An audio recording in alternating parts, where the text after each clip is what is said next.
live na po tayo. Medyo naka-earphone tayo kasi itong isang laptop natin hindi tumutunog. Saksakan mo muna ng earphone. 2 taon na kasi medyo gusto ng palitan. Hello! Sino-sino mga nandyan? Kamusta na kayo? Ha? Ating pag-aaralan mabuti kung bakit kailangan nating alamin ang ating mga karapatan bilang tao sa mundong ito. Lalo na kung tayo mga anak ng Diyos. Lalo na kung tayo ay mga Kristiyano. Alright, tuloy na tayo ha. Tuloy na tayo. Dito na si Ate Sina sa kabila. Si Ate Nat dito sa kabila. Okay, go. Tuloy natin ang ating serye. At bahagi ng serye natin sa gabing ito ay kung paano tayo magpalayas ng sakit, demonyo, bumuhay ng patay. Ha? Gusto nyo ba ito, mga kapatid? Magugustuhan nyo ito kung talagang tingin nyo may katotohanan ito. Pero kung tingin natin ito haka-haka lang, tiyaga po tayo, tiis tayo na normal na paraan. Ha? Ano mga normal na paraan? Marami na pong nangamatay, matatalino, mataas ang katungkulan sa gobyerno, mayayaman, pati si Donald Trump, presidente po ng Amerika, ay nagka-COVID. So, hindi po takot ang COVID o ang diablo o ang sakit. Presidente ka man ng Amerika, bilyonaryo ka man, hindi po siya nagugulat sa iyo. Lalo't higit, hindi rin siya nagugulat. Sobrang faithful tayo sa ating samahan, sa ating church. Ngunit hindi naman natin alam ang ating karapatan. Ha? So, let's go. Tingnan natin ang ating serye.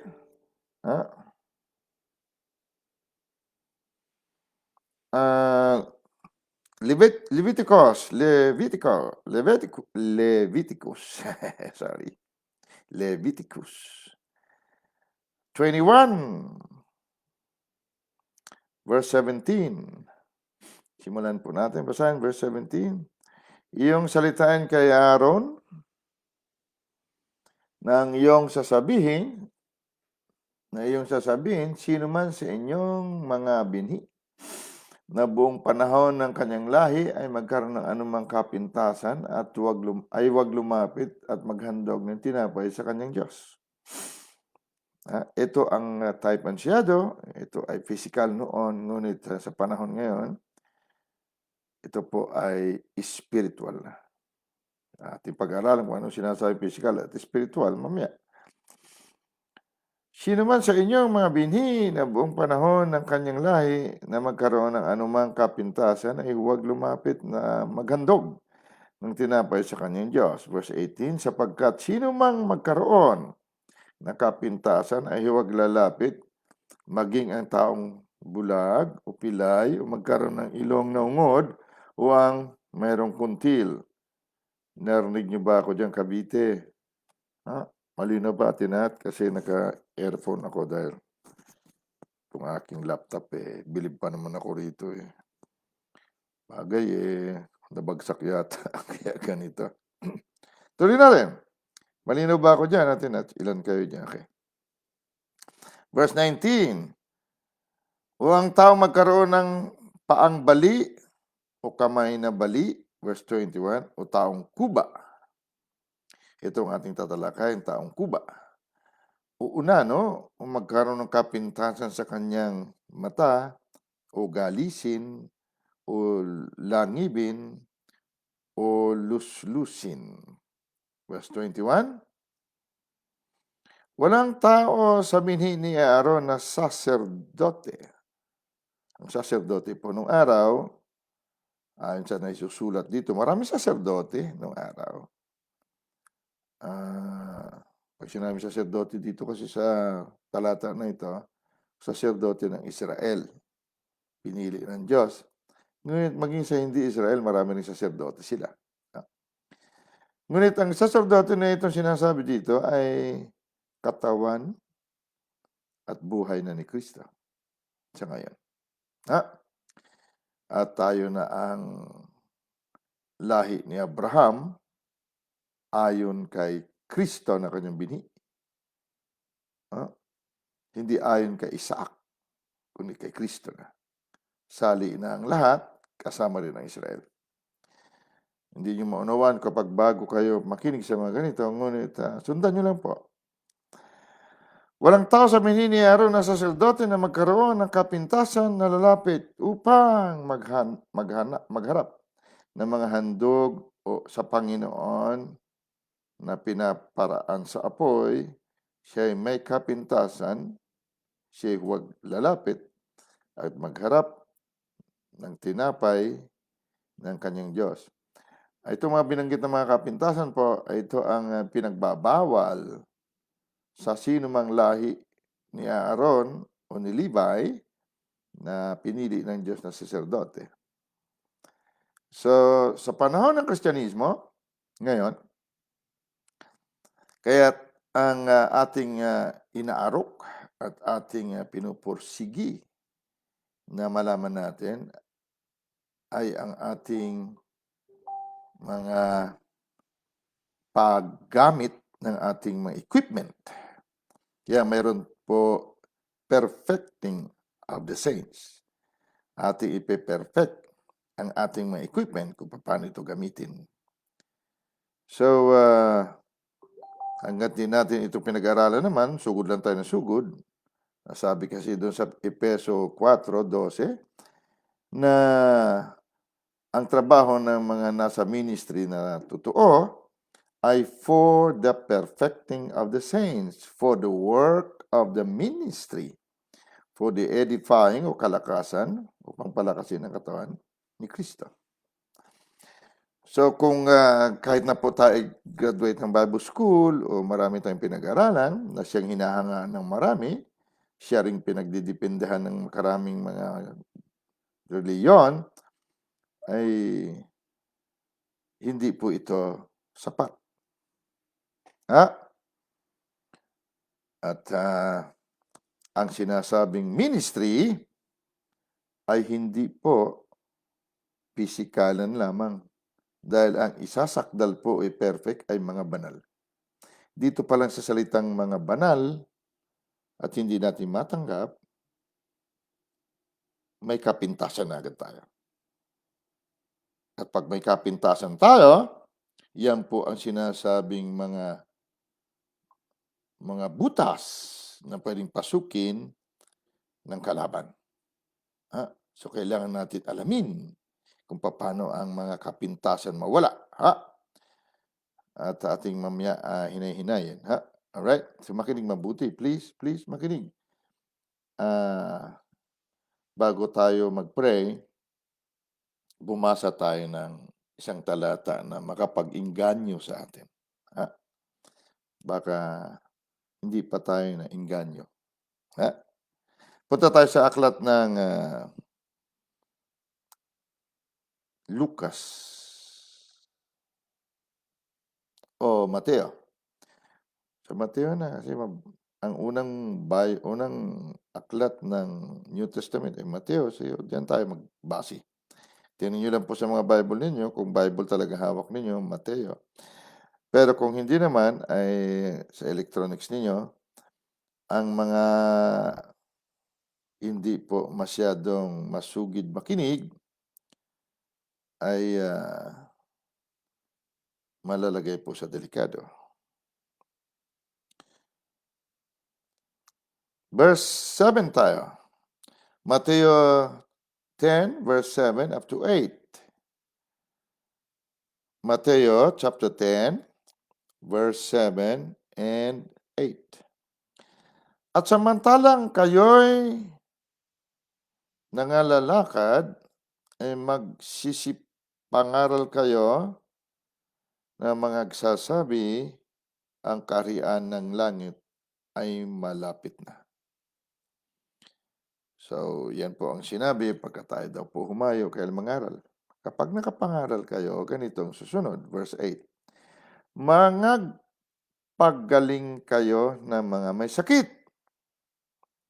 Mangagbabangon kayo ng mga patay. Mangaglilinis kayo ng mga ketong. Ang ketong ng araw, wala po gamot. Ngayon, cancer. Wala rin gamot. Mangagpapalabas kayo ng mga demonyo. Tinanggap ninyo walang bayad, ay ibigay ninyong walang bayad. So dito po, kung hindi natin ito mapaniwalaan, hindi tayo excited. Ngunit si Kristo po ang nagsabi nito. Si I am. Sabi niya, pag humayo kayo, pag naglalakad kayo, magpahayag kayo. Nandito ng kaharian ng Diyos. Dahil ito, wala pang born again dito, wala pang Kristiyano. Ulitin ko po, yung panahon nito, sila lahat ay mga disipulo pa lang. Ulitin ko po, sila yung mga disipulo, ang ibig sabihin mga estudyante o followers of Christ. Tagasunod ni Christ. Ito yung sinasabi na may relasyon sila kay Kristo. Relasyon sa Panginoon. Pwede. So, excited ka bang magpagaling ng mga may sakit o hindi? Excited ka bang magpabangon ng patay o hindi? Pwede ba o hindi? Excited ka ba magpagaling ng mga sakit na walang lunas, katulad ng ketong ng panahon na yon? Kahit wala kang pinag-aralan. Pwede kaya? Pwede. Pag-aralan natin ngayon. Hindi kailangan dalubhasa ka sa school. Kaya mo yung mga pinagsasabi nila na hindi ka na mag-graduate, bakit ka nag-preach? Siyempre, ito ba nag-graduate? Si Kristo ba nag-graduate? Unang-una si Kristo, Jesus mismo, nag-graduate ba siya? Etong sina Pedro, nag-graduate ba sila? So, wag kayong itong katalinuhan ng tao, pag dito nakabatay sa ministry, ang tawag ng Diyos dito, mga maruruming basahan sa kanyang harapan. Ang sinasabing maruming basahan, mawalang galang sa mga kumakain. Ang tinutukoy na basahan diyan ay yung pasador. Nung panahon ng mga lola natin, lolo natin, wala pong stay free. Stay free ba yun? Wala po. Basahan po na nililinis, sinasabon ni na lola, ni na nanay nung araw, binibilad pa doon sa likod bahay. Pag mayroon silang menstruation, yun po ang kanilang pinantatapal. Yun ang sabi ng Panginoon, na kapag ikaw ay nanangan sa iyong katalinuhan, na akala mo ay kaya mong unawain ang salita ng Diyos, ang sabi niya, para kang maruming basahan. Tawag sa amin sa Bisaya ay maruming, ano ba sabi ko kanina? Hindi stay free, Alright?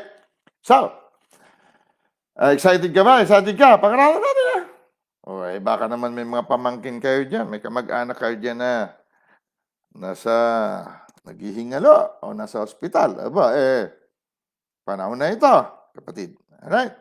So, manalangin tayo. Ama, salamat po. At lahat kaming tunay na nakikinig, ayon sa aming mga puso na mapagpakumbaba, ay ituturo mo sa amin gaano kasimple, gaano kadali magpalayas ng sakit, mga sakit na hindi kayang pagalingin ng ospital at maging demonyo. Dahil ikaw ang aming pinakikinggan.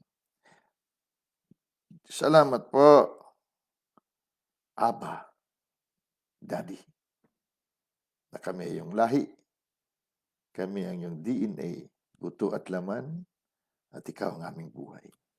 Naganap na ito dahil dinideklara namin ito ngayon sa makapangyarihang pangalan, kataas-taasang pangalan ng langit, lupa't ilalim ng lupa ay lumulhod ang aming buhay, si Kristo Jesus. Amen. Hallelujah. Angels of God, we dispatch you in Jesus' mighty name. Go forth, guys. Gusto ko pong susugan ang sinasabing ni Jesus sa mga disipulo niya na humayo kayo, mangaral habang kayo naglalakad na ang kaharian ng Diyos ay naririto na. Ang sabi nila diyan, malapit na sa verse 7. Nung panahon na yan, ang kaharian ng Diyos ay malapit na nga. Dahil malapit nang mamatay at mabuhay maguli si Jesus. Kaya sinabi ng Panginoon, malapit na. Ngunit ngayon, hindi na po malapit. Naririto na. Hindi ba't ikaw, kapag Kristiyano, ang templo ng banal na Diyos? Kung ang buhay ng isang tao ay Kristo na kapuspusan ng Diyos, sa palagay mo ang kaharian ng Diyos bumaba na? Nasa iyo na o hindi pa? Huwag mo sabihin ng kaharian ng Diyos, mataas pa sa Diyos. No. Ang Diyos ang pinakamataas. Ang ibig niya sabihin, ang paghahari ng Diyos ay naririto na sa mundo. Paano masabing naririto na? Humarap ka sa salamin. Pag nakita mo mukha mo, maitiman, maputi man, maganda man, o pangit man tingin ng tao, at ikaw ay may buhay Kristo, ang kaharap mo sa salamin, ang ebidensya ng Diyos, hindi lamang kaharian niya, ay narito na sa mundo. Dahil ikaw na ang kanyang buto, ikaw na ang kanyang laman, at siya naman ang iyo ng buhay. Wala ka ng ibang buhay. Uulitin ko, wala ka ng ibang buhay. Ang buhay mo noon, patay na, ipinako sa krus, hinilibing na, lumipas na. Ang lahat ng bagay ngayon ay sa Diyos na. Dahil ang buhay natin ay Diyos na. So, ganun kasimple. Ano ang puhunan? Paniwalaan. Pag napaniwalaan mo, makikita mo. Harap ka sa salamin. Sigurado kita mo. Iyan ang buto at laman ng Diyos. Ang buhay niyan, Diyos. Okay? Ngunit, ang kaibahan dito sa Matthew chapter 10 verse 8, ang sinabi niya, magpagaling kayo ng mga may sakit, magpabangon kayo ng mga patay, maglinis kayo ng mga hindi kayang pagalingin ng ospital na sakit, magpalayas kayo ng mga demonyo, tinanggap ninyong walang bayad. Ibigay ninyong walang bayad. Sa palagay mo, kapag nakapabuhay ka na ng patay, sisikat ka at dadami ang pera mo, kapatid. Baka makapagbuhay ka rin ng patay, isa. Pero putol agad ang iyong pagbuhay. Bakit? Mukhang pera ka. Ang mukha mo'y datong. Alright? So, atin po itong kilatisin. Kung natandaan ninyo, mayroong isang talata, inutusan na itong mga disipulo. 70 sila Dalawa-dalawa, 2 by 2. Bumalik sila sa Panginoon. Grabe! Tindi! Pati demonyos ay sumusunod sa amin. Sabi ng Panginoon. Huwag kayong magalak na sila ay sumusunod sa inyo. Magalak kayo dahil ang inyong mga pangalan na nakasulat sa aklat ng buhay. Ibig sabihin, may nagpapalayas din ng dyablo na ang kanilang pangalan ay wala sa aklat ng buhay. Alright? So, pagkatapos noon, mga experiences nila, mga followers ni Christ ito. Followers. Baka akala nyo, followers lang tayo ni Christ. Tapos hindi nga kayo bumabasa ng salita ni Christ. So sabihin mo, followers ako ni Christ. Ay, ano ang na-accomplish mo, kapatid? Ano nang maipasabi mo? Ano nang maikwento mo sa amin? Nakapagpalayas ka ba ng dyablo? Nakapagpagaling ka ng may sakit na hindi kaya ng ospital? Yun ang dalawang yun. Nagawa mo ba? Followers ako eh. Oo nga, followers ka nga. Ayan, mga followers yan, no? Mga disipulo, estudyante, followers. Pero nakapagpalayas sila eh. Tingnan mo ang hindi nila napalayas, ha? Tingnan mo. Iba po ang followers of Christ, ha? Iba po ang in Christ. Nilinaw natin. So, tingnan natin. Tingnan natin yung Mateo, matras tayo, o mabanti tayo sa Matthew 17. Matthew 17. Dahil ang iba naman sa atin, hindi naman nakapagbasa ng mga ito. So, kwentuhan natin sila. Ha? Matthew 17, simulan natin sa verse 14. Andiyan kayo, Mateo, bumaba lang tayong konti. Ha? At, i-ano nyo ito sa inyong mga Facebook, ha? Baka may mahagilap pa tayo doon sa mga Facebook ninyo na mga makikinig. Sayang naman. Hindi po tayo nagtuturo para po sumama sa ating ministry. Kung sumama sila, praise the Lord. Pero kaya natin tinuturo ito, sabi niya, tinanggap ninyo ng libre, ibigay ninyo ng libre. Wala pong bayad. Hindi natin gagayahin yung iba dyan na nag-advertise, may sa TV pa. Mayroong pagtuturo paano magpagaling na may sakit. Ang entrance ay ganito.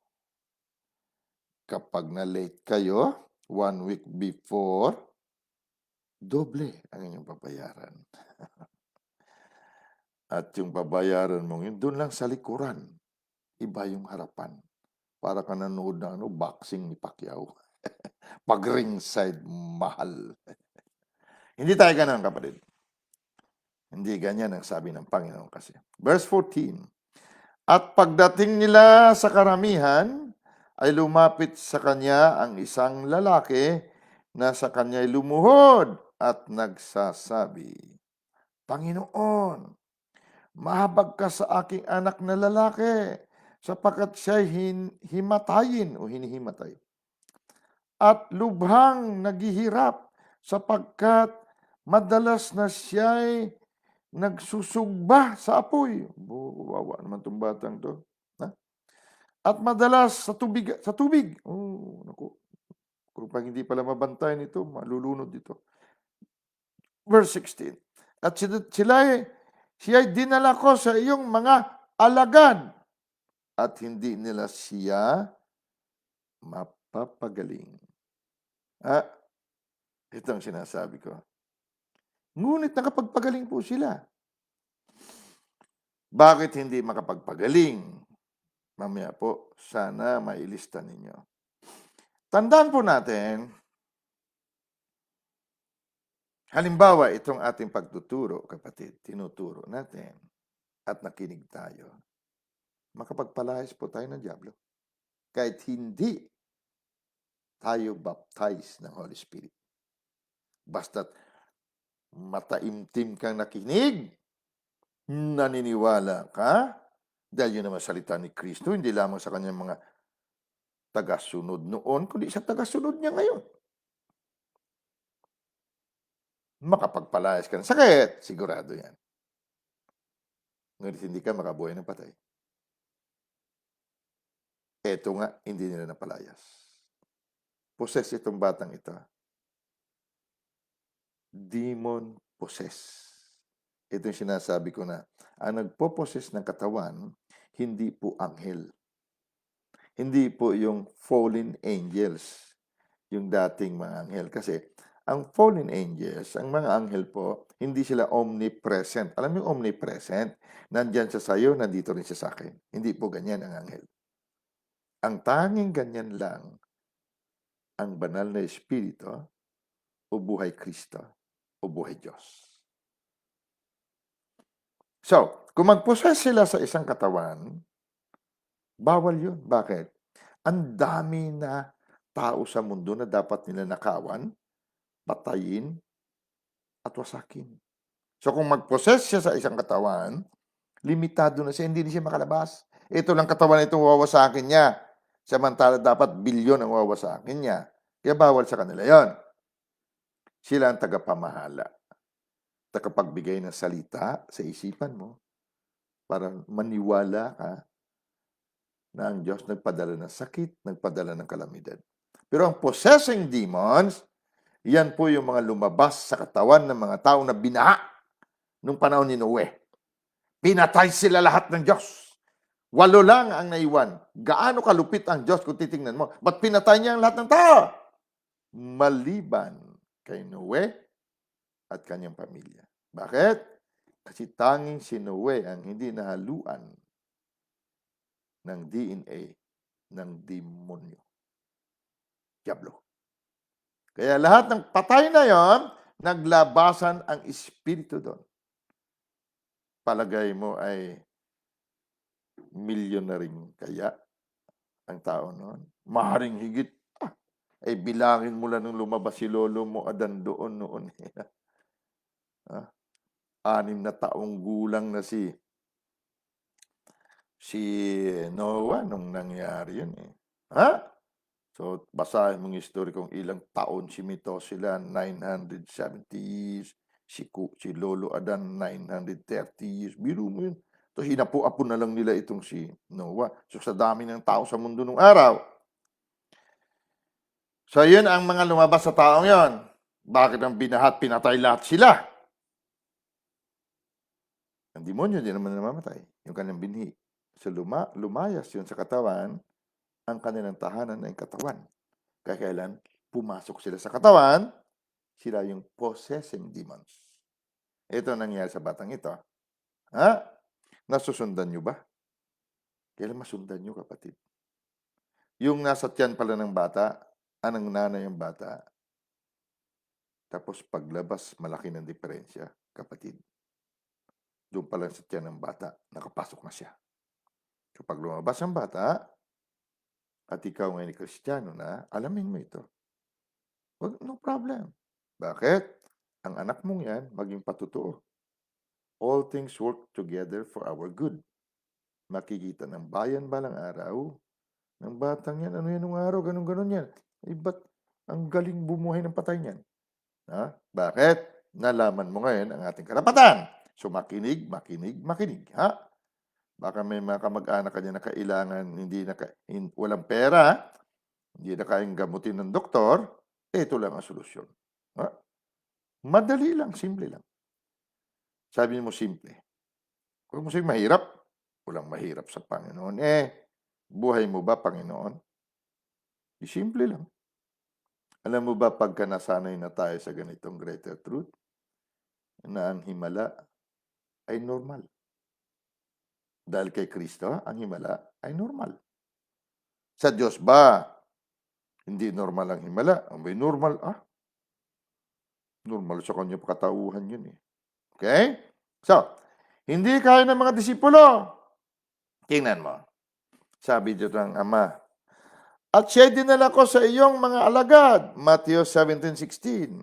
At hindi nila siya mapagaling. Verse 17. At sumagot si Jesus at sinabi, lahing walang pananampalataya. Ulitin ko po. Lahi na walang pananampalataya at taksil. Mga followers ito ni Kristo. Followers ka ba ni Kristo, kapatid? Iba ang followers ni Kristo. Iba yung nakay Kristo. Atin ito pag-aralan mabuti. Lahing walang pananampalataya at taksil. Itong salita ng Panginoon, kapatid, hindi niya binanggit dito, kayo mga disipulo ko ngayon, lahi kayo ng walang pananampalataya at taksil. Hindi niya sinabi yan. Wala siyang binanggit. Bigyan ko kayo ng example. Nung namatay si Lazaro at gusto siya buhayin ng Panginoon, sumigaw ang Panginoon, Lazaro! Come forth! Lumabas ka! Pinangalanan po ng Panginoon ang bubuhayin niya, si Lazaro.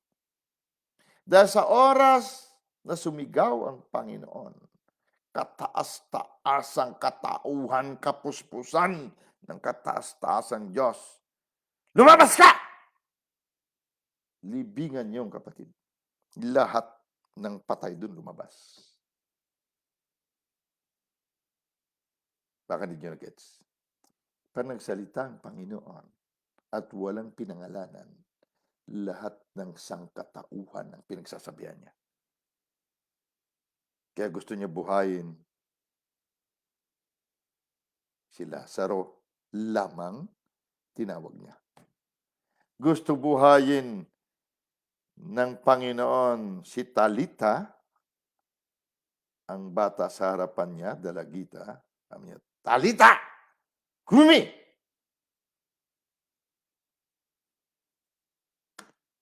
Dahil kung sinabi niya, Kumi! Humahon ka, lahat ng bata doon sa paligid. So dito hindi niya binanggit na kayo, mga disipulo ko, kayo ha, kailan? Ano ba kayo? Lahi kayo ng walang pananampalataya. Ang ibig niya sabihin ng lahi dito, mga lahi ng tao. Sakop ng panahon at lahi. Walang pananampalataya at taksil. Hanggang kailan titisin ko kayo? Hanggang ngayon tinitiis ka ng Panginoon. Sangkay. Ikaw ba'y? Ikaw lakay. Hanggang kailan katisin ng Panginoon? Ilan na bang kalamidad ang nakita mo? Ilang iyak na ba sa gabi ang nangyari sa iyo dahil ang iyong kamag-anak ganito, gano'n? Hanggang kailan katiisin ng Panginoon? Hanggang kailan? Kaya sabi niya, dalhin mo siya sa akin. At dinala nga ng tatay. Tandaan niyo po, tayong pinagsasabihan nito. Kung ikaw at ako hindi pa po in Christ at hindi pa tayo naniniwala na tayo binanal, sakop ka ng itong sinabi ni Jesus, O lahiing walang pananampalataya at taksil. Hanggang kailan titiisin ko kayo? Nagtitiis po ang Panginoon. Bakit? Binayaran niya tayo ng buhay niya. Hanggang ngayon nandito ka sa mundo. Hindi ka papatay.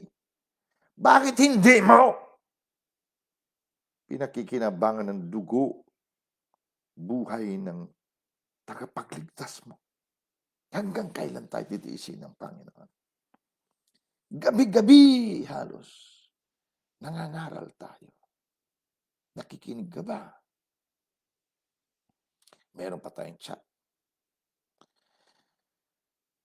Verse 18. Dinala na nga sa kanya yung bata at pinagwikaan siya ni Jesus at ang demonyo ay lumabas sa kanya o sa bata.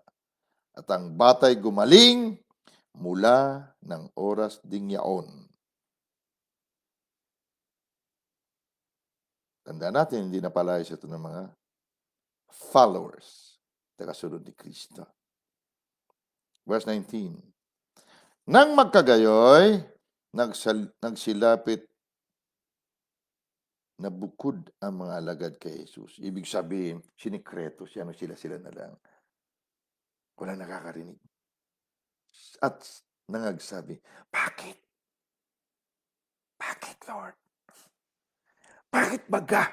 Hindi namin napalaya si On. Bakit?"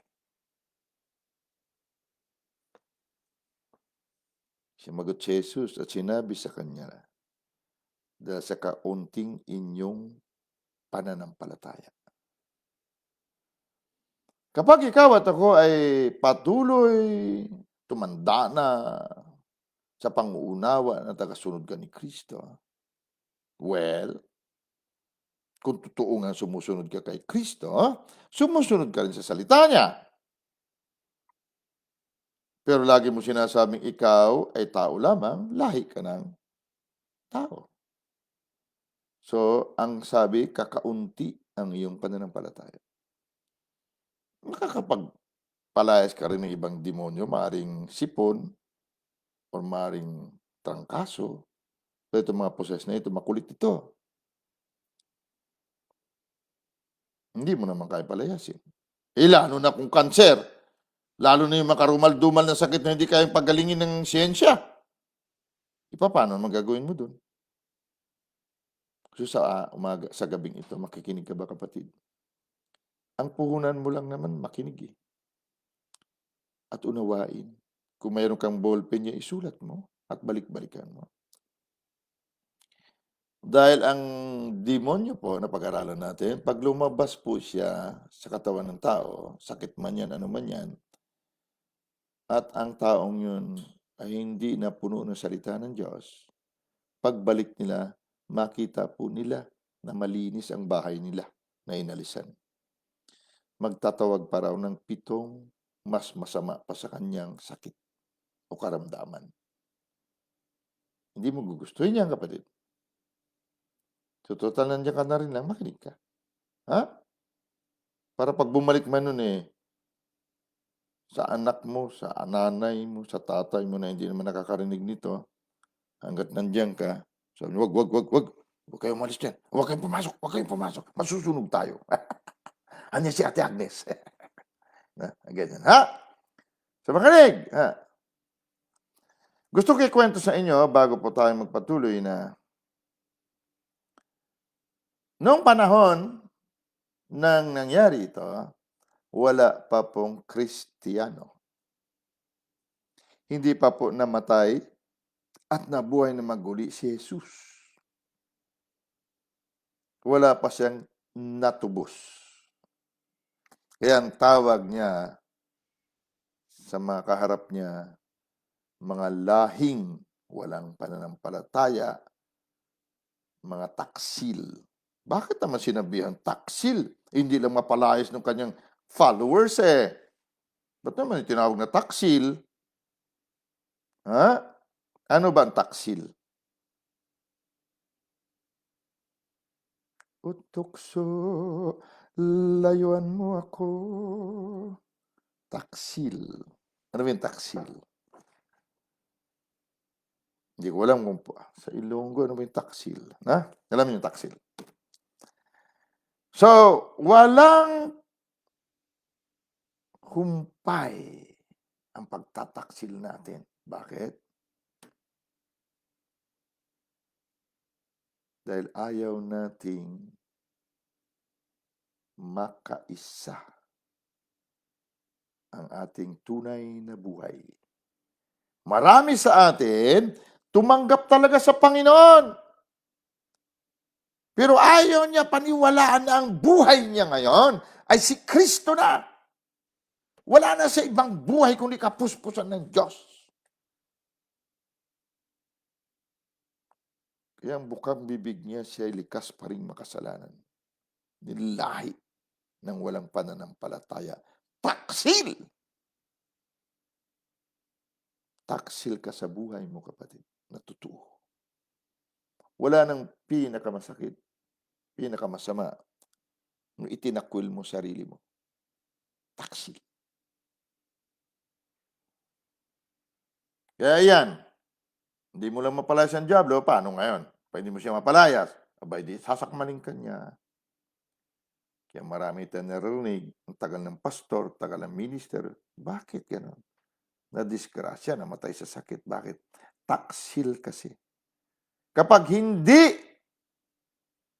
tayo umalis sa lahi ng tao na sakop ng panahon at tayo Kristiyano na, taksil po tayo.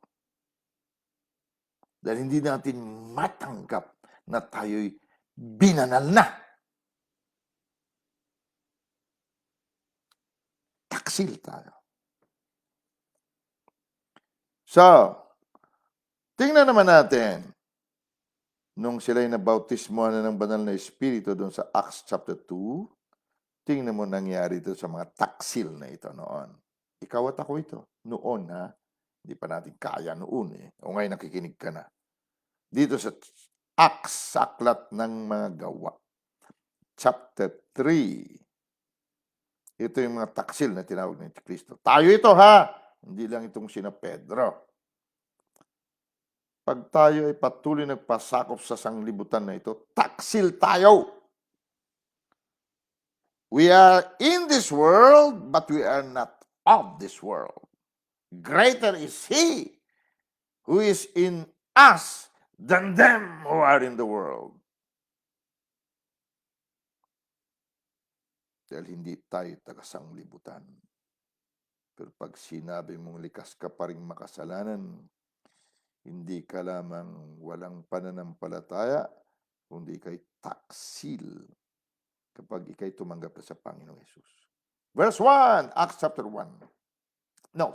Acts chapter 3, verse 1. Si Pedro at si Juan nga ay nagsisipanhik sa templo ng oras ng pananalangin na ikasyam.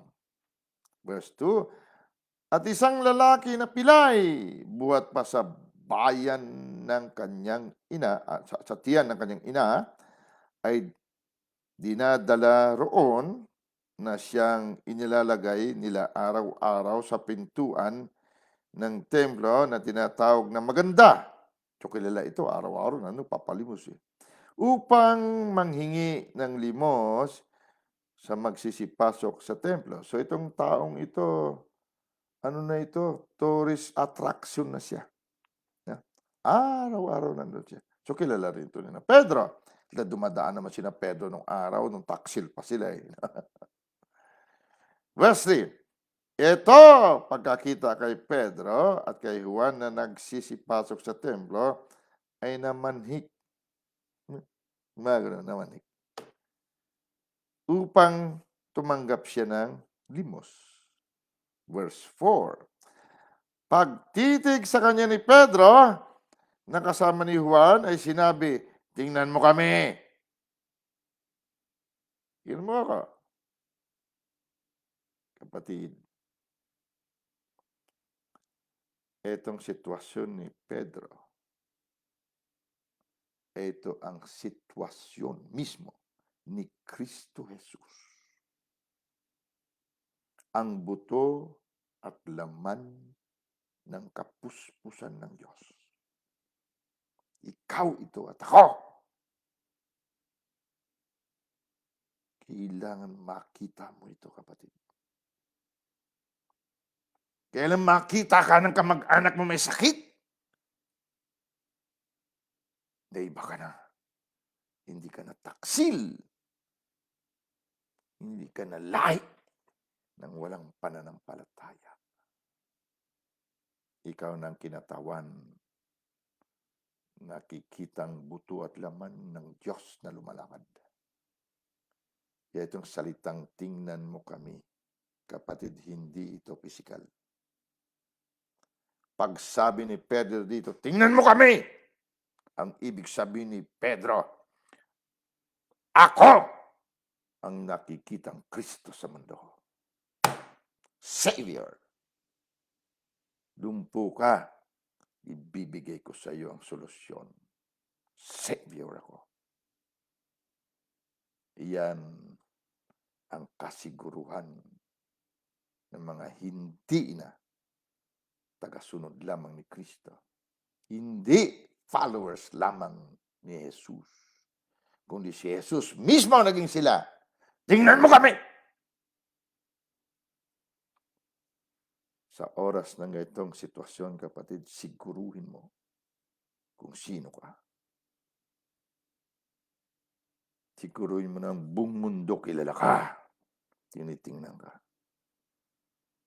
At kaya mo sinabi, tingnan mo kami. Kilala mo kung sino ka. Lagi ko narinig si Pastor Chris. I know who I am. Kilala kong sino ako.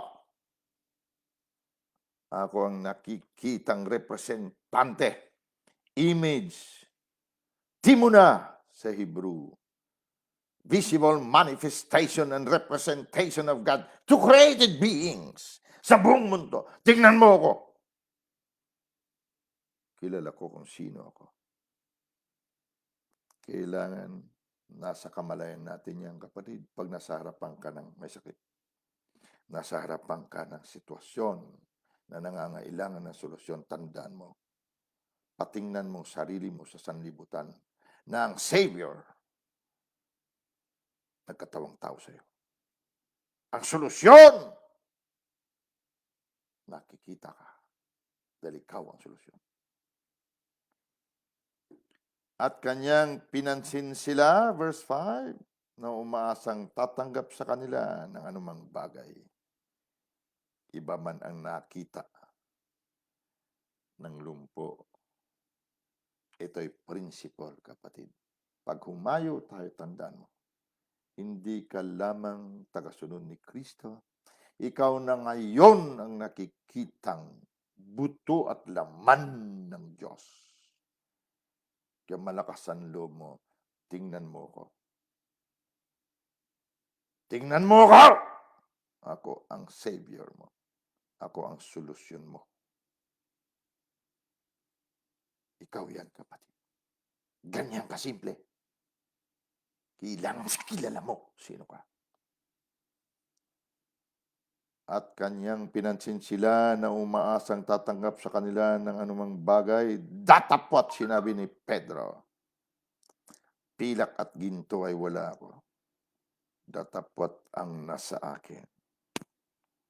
Na hindi mo nakikita, lumpo. Pero alam ng buong mundo. Alam ng paligid, naglalakad ang anak ng Diyos. Nagpapalakpakan ng mga kakahuyan. Then nakita nila ang sinabi ko, tingnan mo ako. Datapwat ang nasa akin ay siya kong ibibigay sa iyo. Ako ang solusyon mo, lumpo. Ibibigay ko sa iyo ang solusyon. Patay bang kamag-anak mo, kapatid? Ikaw ang solusyon. Tandaan mo. May sakit bang kamag-anak mo? Ikaw ang solusyon. Ibigay mo!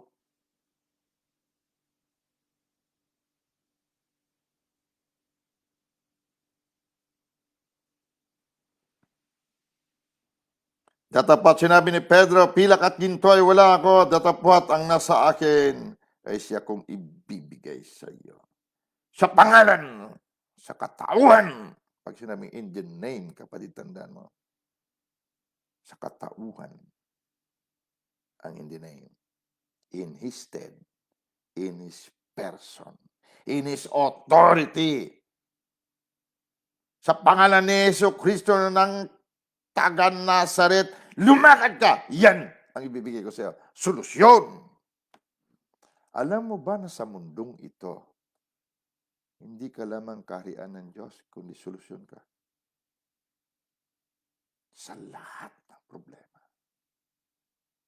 Pero hindi ito kaya ng mga tagasunod lamang ni Kristo Jesus.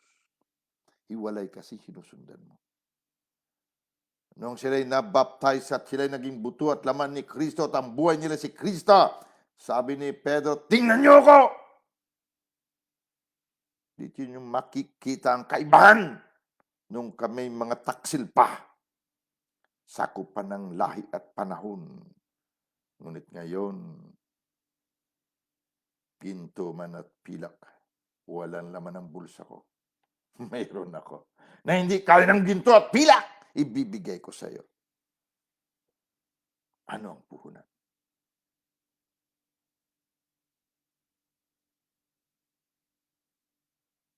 Naging katauhan ni Pedro ang sinabi sa kanya nung siya'y taksil pa. Humayo kayo, bumuhay kayo ng patay. Magpagaling kayo ng mga may sakit. Magpalayas kayo ng dyablo. Magpagaling kayo ng mga sakit na walang solusyon. Walang lunas. Katulad ng lumpo na ito. Nung siya'y hindi pa in Christ. Nung siya'y wala pang buhay Kristo, hindi nila nagawa. Kapirasong demonyo nagposes sa bata, hindi nila kaya. Pero nung sila naging buto at laman ni Kristo na paniwalaan nila, ng lahat ng luma, lumipas na. Bagong nilalang na sila. At lahat sa kanila Diyos. Sabi niya, ginto at pilak, hindi ka kayang pabangunin. But meron ako. Ako ang solusyon mo. Ibibigay ko sa'yo.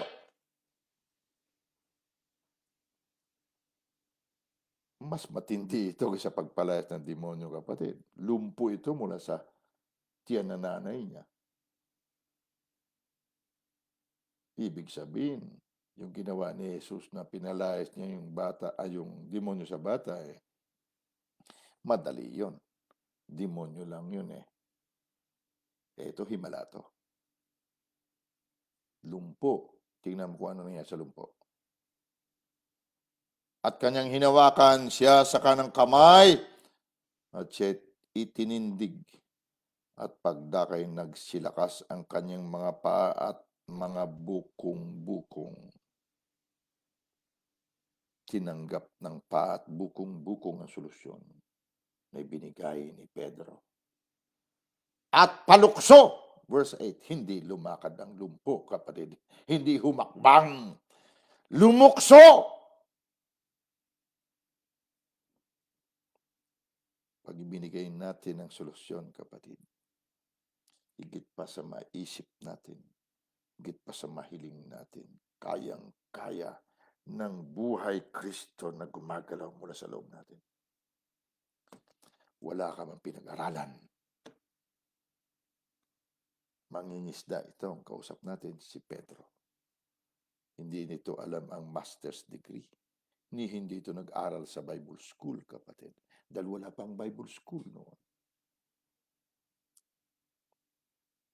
Pero hindi po lumakad ang lumpo. Lumukso. Nung marinig ng bukong-bukong ang solusyon na pinakawalan ni Pedro, paghawak niya, boom! Biglang lumakas ito. Tumalon ang lukso, ang lumpo. Sino si Pedro? Kaiba ba siya sa atin? Ibang buhay bang tinanggap niya kaysa sa atin? Hindi ba't ang buhay niya at buhay natin pareho lang? Si Kristo Jesus, nakapuspusan ng Diyos. Anong kaibahan ni Pedro? Natuto si Pedro.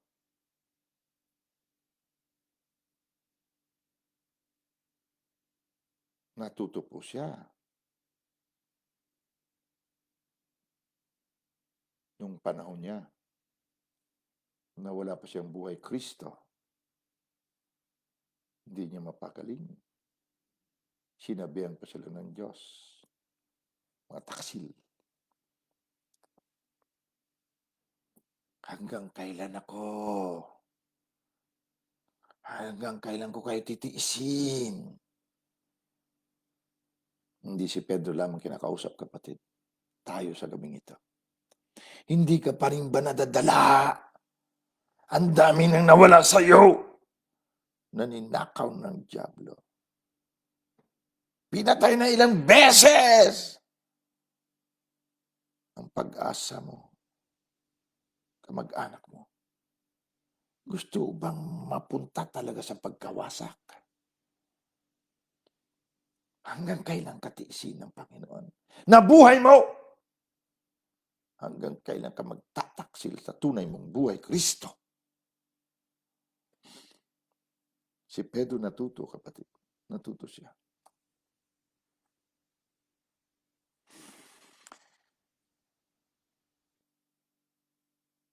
So, tingnan natin. Meron pa tayo oras? Pwede pa ba tayo dyan, mga estudyante? Pwede pa ba?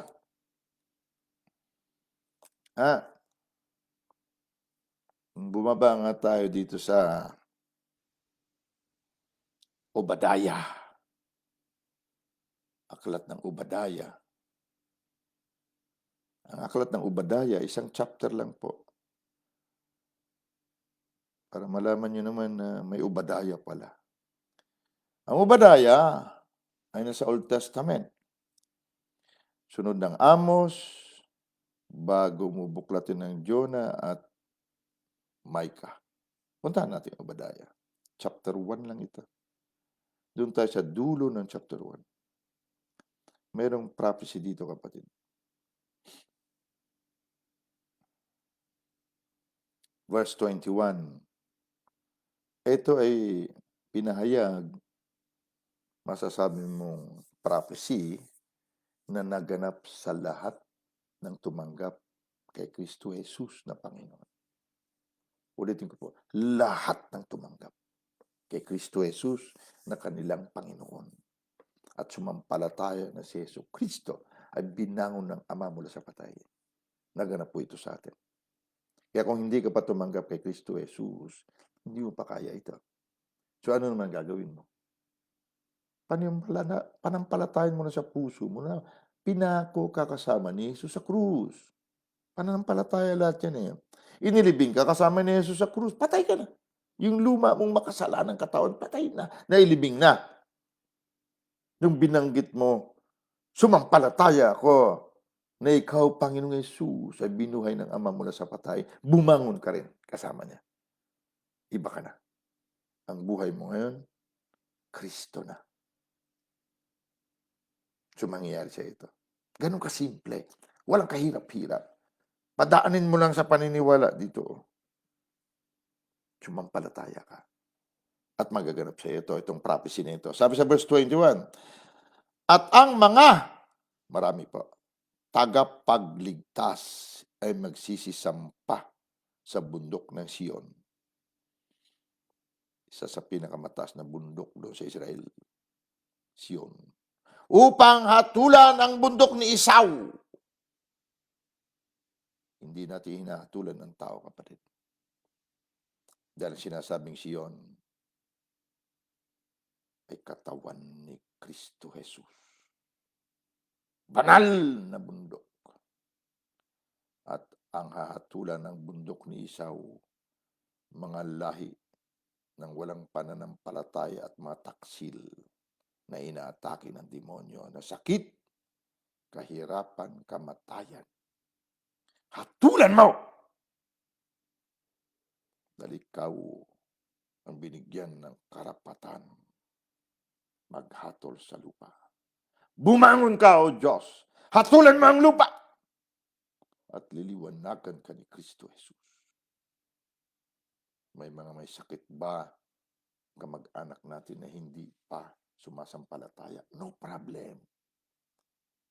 May pangangailangan ba sila? No problem. Ikaw ang tagapagligtas. Mga tagapagligtas ay magsisisampa sa bundok ng Sion. Akyat ka doon. Doon sa repent. Iakyat mo ang iyong kaisipan sa kaisipan ni Kristo Jesus na tagaitaas at mahusgahan mo ang lupa. Hindi patayan. Tulog lang yan. Malis kayo dito. Malis. Labas kayo sa kwarto. Labas! Sabi ni Smith Wigglesworth doon sa baba, sa asawa. Nasaan ang asawa mo? Nasa kwarto po. Patay. Papasok ako. Sabi ng asawa. Sama po ako. Hindi, diyan ka lang sa labas. Sabi ni Smith Wigglesworth. Hindi kita kailangan. Lalo na, ayaw ko nang may hadlang. Hindi ka pa nga solusyon eh. Naging problema ka pa. Huwag ka sumama. Pagpasok ni Smith Wigglesworth sa kwarto eh. Binuhat yung patay, hinampas sa pader. Mabuhay ka! Ba, hindi na buhay. Tumba yung patay. Matigas na. Binuhat uli, hinampas uli sa pader. Mabuhay ka in Jesus' name! Tumba uli, patay. Patay pa rin. Nagalit na itong hindi taksil. Sabi, mukhang hindi mo ako kilala, ha? Ginto at pilak wala ako. Pero ako ang solusyon mo. Binuhat ulit, hinampas sa pader. Sinabi ko, mabuhay ka! Biglang nagising yung patay. Tapos wala ka, kumpasyon. Sabi niya, magbis ka nga. Kala ng asawang patay ka. Lumabas na. Wala man. Ulo! No! Nagbis ka. Bis! Kala ng asawang patay ka. Umalis na. Normal, kapatid. Bakit? Walang pinag-aralan si Smith Wigglesworth, kapatid.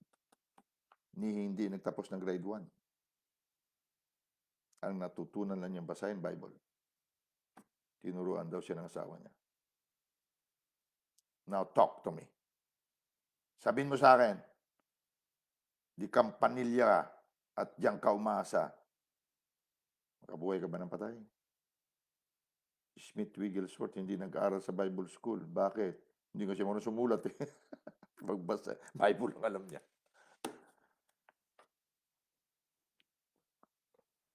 Ginto at pilak wala ako. Mayroon ako solusyon. Lahat ng solusyon na sa akin.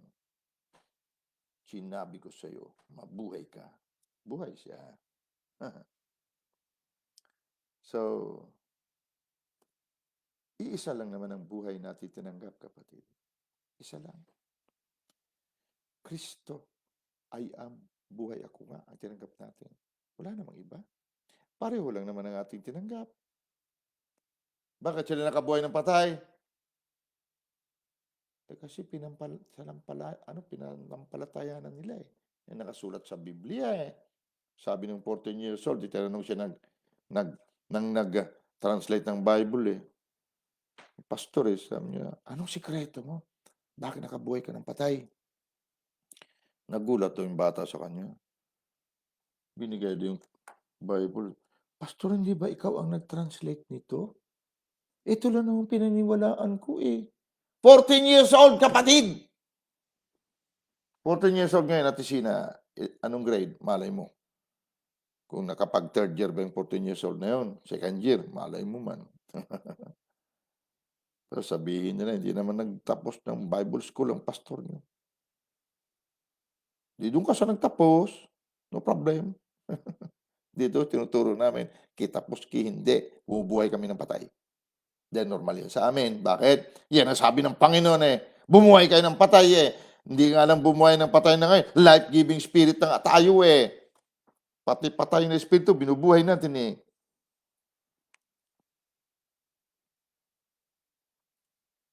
So, anong kaibahan?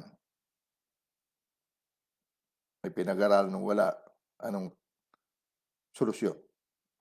Isa lang. Panampalatayanan na bago ng buhay natin. Ang buhay natin si Kristo na. Tayo na nakikita na buto at laman ng Diyos. Kaya sabihin mo siya, tingnan mo ako. Dati suwail ako. Tinawag pa ako ng Panginoon. Nataksil. Pero ngayon hindi na. Hindi na ako taksil sa buhay kong Kristo. Tingnan mo ako. Papalakpakan sa libutan. Creation is no longer in travail. Bakit? Nakita nila naglalakad ka sa mundo. Anak ng Diyos. Kung yung walang pinag-aralan nakabuhay ng patay, binasa lang yung Bible eh. 14 anyos, ilang beses lang kabuhay. 6 na raw binuhay ng patay pagdating 16 years old eh. Minsan na nadaanan niya. Alam mo yun, nakaparada. Ano tawag natin doon? Yung ililibing na, di ba? May umiiyak. May insik pa na, binabayaran sila paano umiyak. Nasa lubong daw niya. Yung ililibing na ang tawag nun. Tapos, Sino yan? Si ganito yan. Ay, isang isla lang sila eh. Naku, sandali, sandali. Baba niyo po muna. Buksan niyo. Pagbukas, inutusan bumangon. Bumangon yung patay. 14 years old. Nagulat siya kay pastor na siya nag-translate ng Bible na hawak niya eh. Ay, pastor, hindi ba ikaw nag-translate nito? Ito lang naman pininiwalaan ko eh. Pahiya si pastor. Oo nga naman. Siya may PhD siya eh. Kundi siya nakabuhay ng patay. Siya pa nagsulat ng Bible. Siya pa nag-translate nun sa lingwahe ng bata.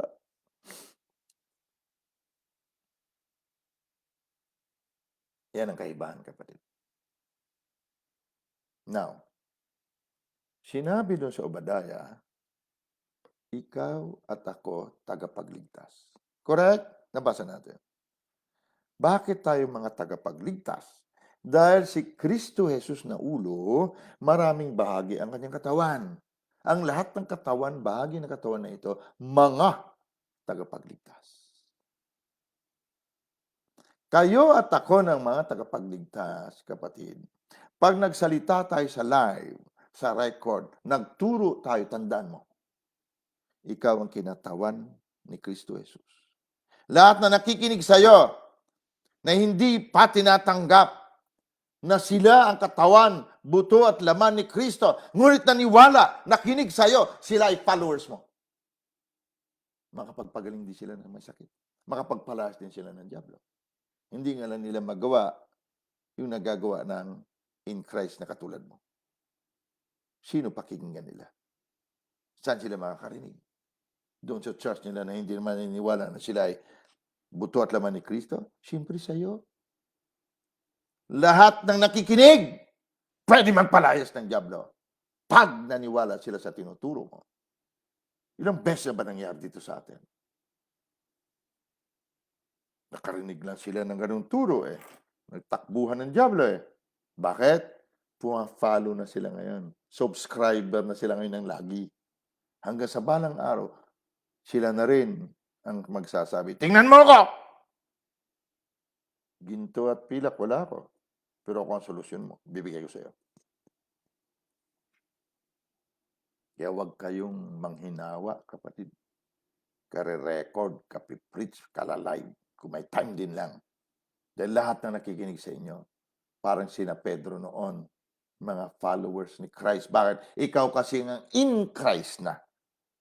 Kapag nagtuturo tayo, tandaan natin, tingnan natin sarili natin, ako ang kinatawan, buto at laman, nakikitang buto ng Diyos.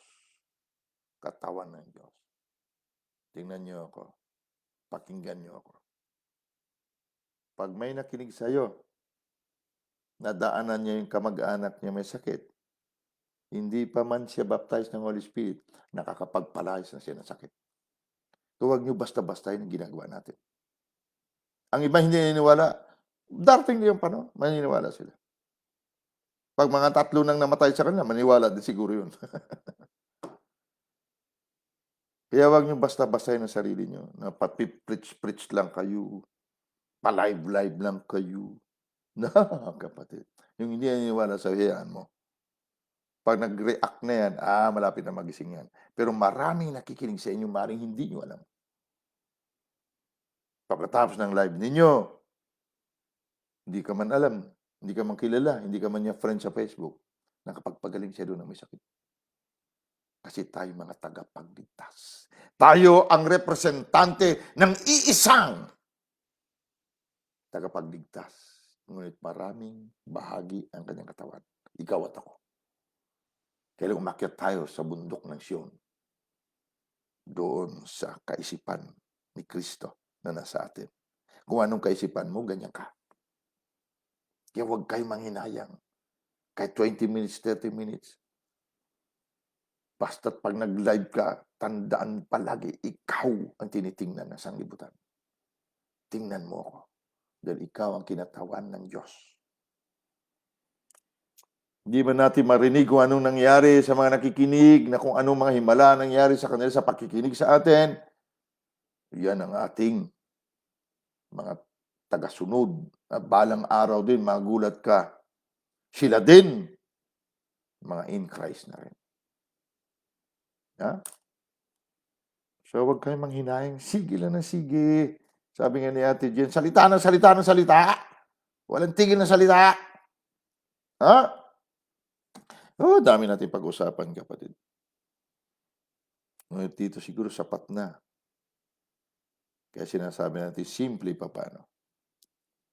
Kung sina Pedro noon sunod ng sunod kay Kristo, hindi naman wala naman silang buhay Kristo Mga disipulo lang sila Mga followers Nakapagpalaya sila ng diablo, tingnan mo diyan.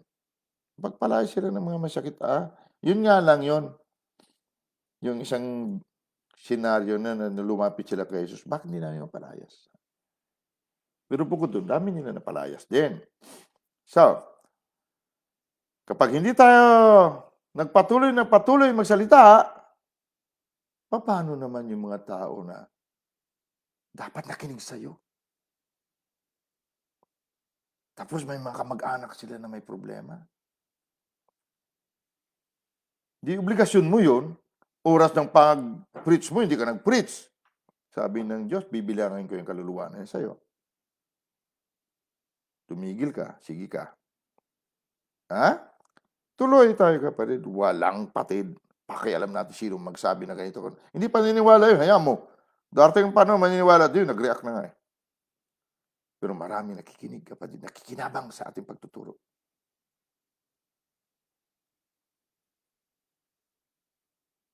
Tingnan natin sa Acts chapter 5 verse 15, tapos tingnan natin kung patitigilin na tayo ng Lord.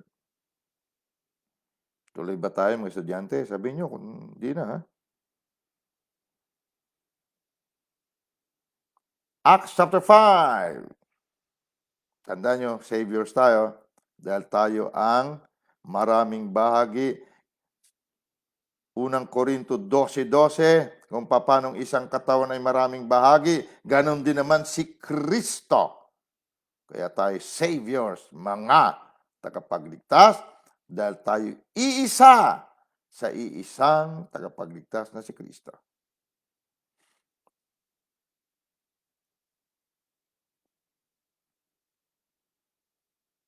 At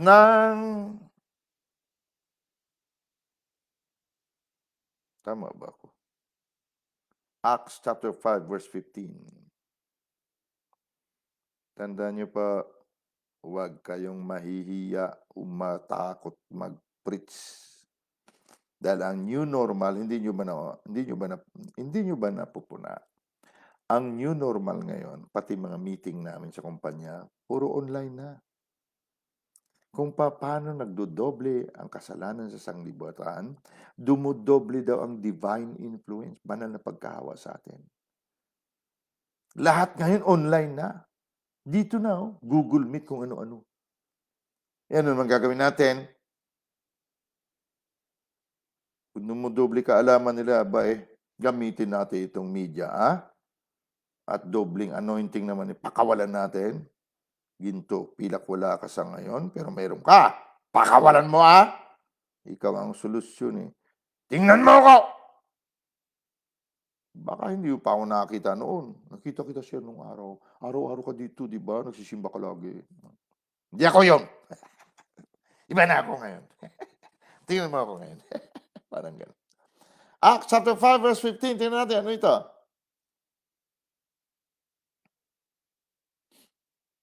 Ito na si Kuya Pedro na ito. Kuya Pedro. Ang dating taksil na ikaw. Ang ngayon nakikinig ka na. At ngayon ay naniwala ka na buhay mo si Kristo. Binanal ka. Hindi ka na sakop ng lahing walang pananampalataya, taksil. Lahi ka na ng Diyos. Verse 15, nanupat, dinala nila sa mga lansangan ang mga may sakit at inilagay sa mga higaan at mga hiligan upang pagdaan ni Pedro ay maliliman man lamang ng anino niya ang sinuman sa kanila. Anino ni Pedro. Na dati sabi sa Panginoon, dadaan sila sa ibabaw ng aking bangkay pag ginalaw ka nila. Iyon na. Nung ipapako na si Kristo, may damsel may batang dalagita. "Di ba ikaw kilala kita, ha? Oh, kasama ka niya 'no?" Sabi ni Pedro, "Ano? 'Di ako kasama niyan 'no." 3 beses pa nagkanuno ni Pedro. Taksil sa takot niya. Pero ngayon tingnan mo, dahil nakilala niya ang tunay niyang katauhan, anino niya, eh. Kaya kapatid akala mo ba, pareho lang ang buhay natin kay Pedro. Hindi niyo lang siguro napagpuna, 'pag nariyan kayo, nangangatog ang mga puses. Tahimik lang 'yun, parang hindi niyo mahalata. Hindi niyo siguro napagpuna 'pag nandiyan na kayo. Di lagi mo sabihin, "Tingnan niyo ako, dumadaan ako." Huwag kayo hara-hara 'pag may humarang diyan mamaya na tinamaan ng anino ko, bahala ka sa buhay mo. Pareho lang si Pedro at ikaw, tandaan mo 'yan. Ang kaibahan lang, sumampalataya siya na siya na ngayon ang buto at laman nakikitang Diyos. Ang buhay niya Diyos. Yun ang kaibahan kaysa noon. Okay, doon naman tayo sa Acts chapter 19. Dalawa lang, tapos kumain na tayo. Dito gawa ng mga apostol ito. Acts, ano bang, mga gawa, no, 19. Tingnan mo rito. Verse 12. O verse 11. 19, Acts chapter 19, verse 11. At gumawa ang Diyos ng mga tanging himala sa pamamagitan ng mga kamay ni Pablo. Verse 12.